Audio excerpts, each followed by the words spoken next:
Chemical exposure can lead to a variety of illnesses and injuries, ranging from burns and rashes to nervous system damage, organ damage, and cancer. Some chemicals can produce flammable or explosive vapors that are colorless and odorless, meaning that you might not know they're there until it's too late. Some chemicals also produce toxic vapors that can be colorless and odorless. Exposed workers can experience both immediate and delayed health reactions to chemical exposure. Some chemical reactions might not be noticeable for months or even years after exposure. Finally, some chemicals can react violently with other chemicals, creating additional hazards and making existing hazards even more dangerous.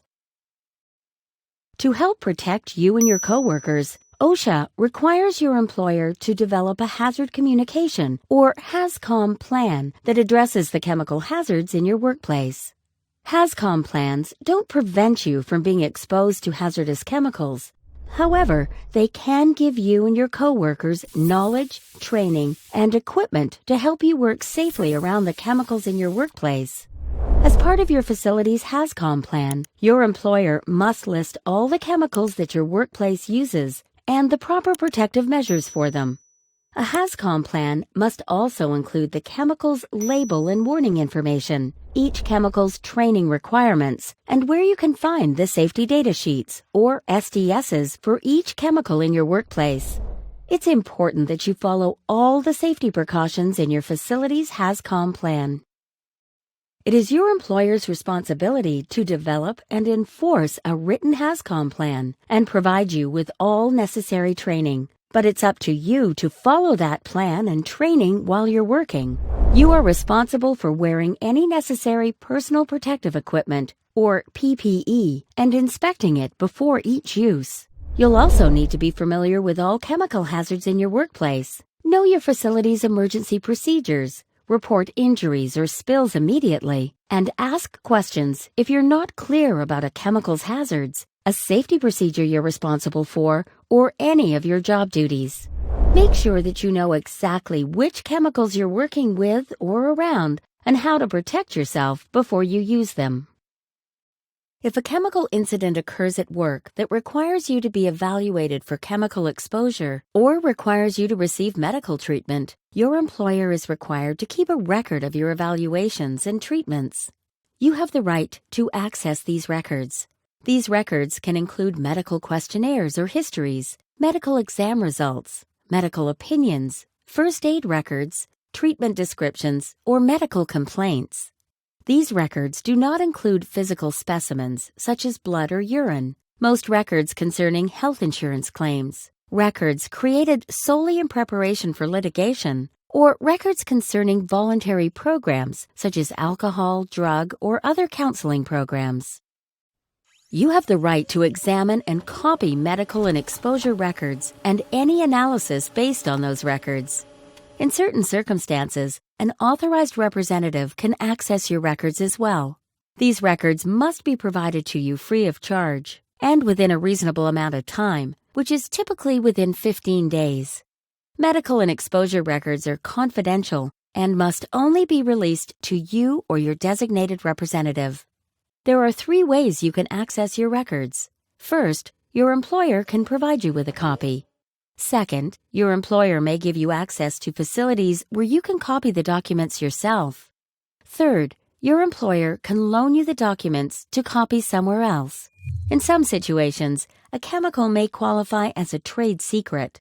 This means the employer can withhold certain specific details about the chemical, but must still provide you, your medical provider, or your authorized representative with information about toxicity and other properties.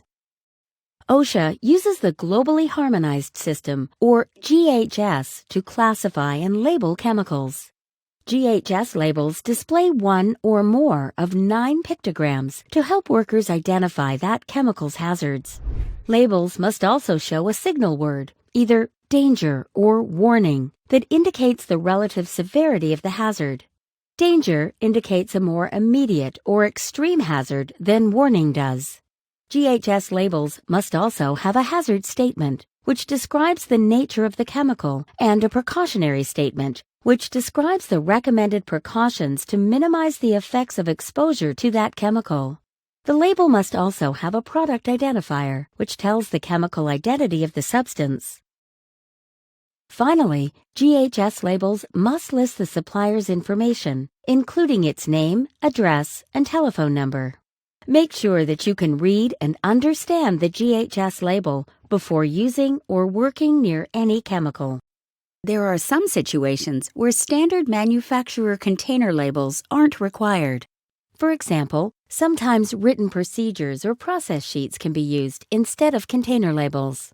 Process sheets may be used on stationary equipment if the process sheets contain the same information as the product labels and are readily accessible to workers. Chemicals available to regular consumers, like everyday household cleaning products, are also exceptions.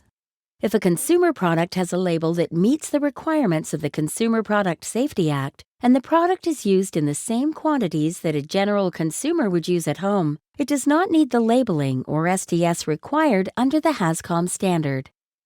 Other products, like pesticides, drugs, cosmetics, and food and beverages, may also be exempt from HAZCOM labeling requirements because their labels are regulated by other entities besides OSHA. If a chemical is produced, bottled, and used only at your facility, it isn't required to have a full GHS-compliant manufacturer label, but must have a special workplace label that provides at least the same general information regarding the hazards of the chemical. Finally, for certain solid or bulk materials included under HAZCOM, such as solid bars of hazardous metal or bulk grains, suppliers may be allowed to provide a single GHS-compliant manufacturer label with the SDS in the first shipment instead of labeling each individual item or bulk container. Each GHS pictogram is a black image on a white background, surrounded by a red diamond. A health hazard is represented by a person with a star symbol on the chest. This pictogram indicates a long-term or chronic hazard, such as a carcinogen, mutagen, or chemical that makes it difficult to breathe. A flame symbol represents flammable chemicals.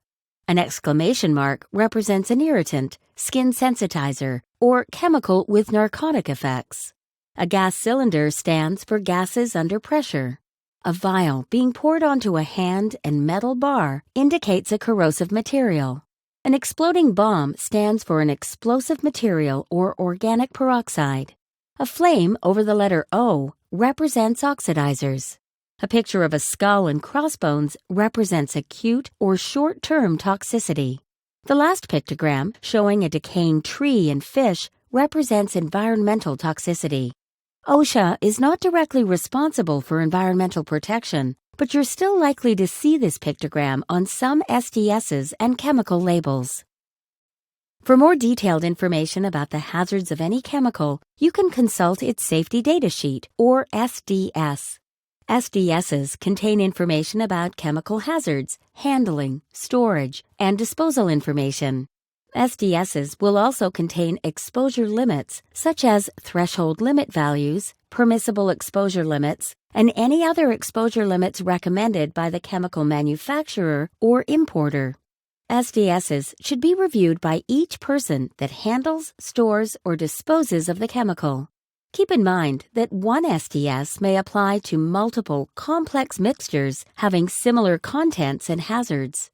An SDS must be available for each hazardous chemical in your workplace, and those SDSs must be kept in a location where you and your coworkers can access them as needed.